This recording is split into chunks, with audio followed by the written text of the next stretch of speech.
I'm James and welcome to another episode of VIVE Talk. You may have noticed recently that I'm spending rather a lot of time talking about the VIVE Pro 2. I think the display is great, I really appreciate its compatibility, and it is my favourite way to play VR at the moment. But this wasn't always the case for me. When I started playing VR, I was labelled what was called a VR canary, meaning that I was unusually likely to suffer from motion sickness and queasiness.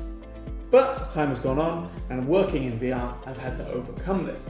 So I've got a few quick tips to share with you that might help you overcome any of these kind of negative effects. Firstly, you need to make sure that your headset is fitted just right.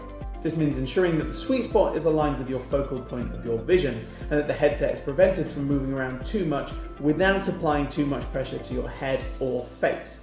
In my experience, both of these can lead to a less than stellar VR experience. With an easy adjustment wheel and multiple straps, the Pro 2 is well set up for getting this right. Secondly, getting the vision right is really important. Pro 2 comes with a highly adjustable IPD, a measurement which can be easily established by a friend measuring the distance between your pupils with a ruler while you look straight ahead. It's also important to make sure that no smudges or scratches are on your VR lenses. Keeping these clear and clean with a simple microfiber cloth is a big part of enjoying your VR experience. I also have a lot of help from my in-game fan.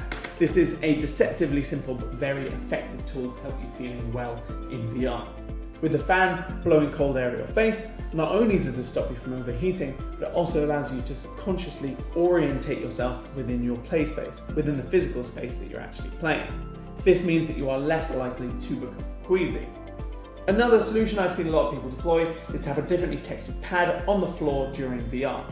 Feel it with your feet and you can ensure that you have a subconscious bearing on where you are without having to draw up your chaperone grid to keep you located. That's all from me today. I hope you find these really useful. Let me know if any of them have worked for you and see you next time. Thanks very much.